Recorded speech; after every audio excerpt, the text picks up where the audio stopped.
Welcome back. આગળ વાત કરીએ તો સ્વામિનારાયણ સંપ્રદાયમાં ધર્માદો સ્વીકારવાના મુદ્દે વડતાલ સ્વામિનારાયણ મંદિરનો લાંબા સમયથી ચાલતો ધર્માદાનો મુદ્દો અમદાવાદ ચેરિટી કમિશનરને ધર્માદો સ્વીકારવાના આદેશ બાદ ઉકેલાઈ ગયો છે અને ધર્માદો સ્વીકારવાનો નિર્ણય અમદાવાદ ચેરિટી કમિશનર દ્વારા લેવાયો છે।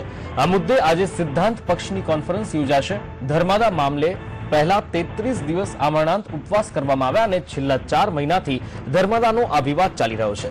ઉલ્લેખનીય છે કે 5 વર્ષ સુધી નામ ધર્માદો ચૂકવનાર ભક્તોને મતનો અધિકાર મળે છે।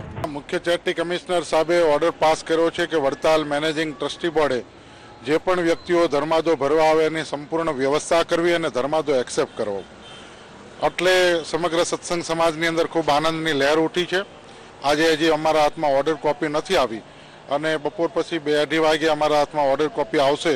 ત્યારબાદ અમે વડતાલ મુકામે સત્સંગીઓ ધર્માદો ભરવા જશે અને સુરત ને વડોદરા વગેરે તાબાના મંદિરોમાં પણ હરિભક્તો ઓર્ડર મુજબ ધર્માદો ભરવા જશે।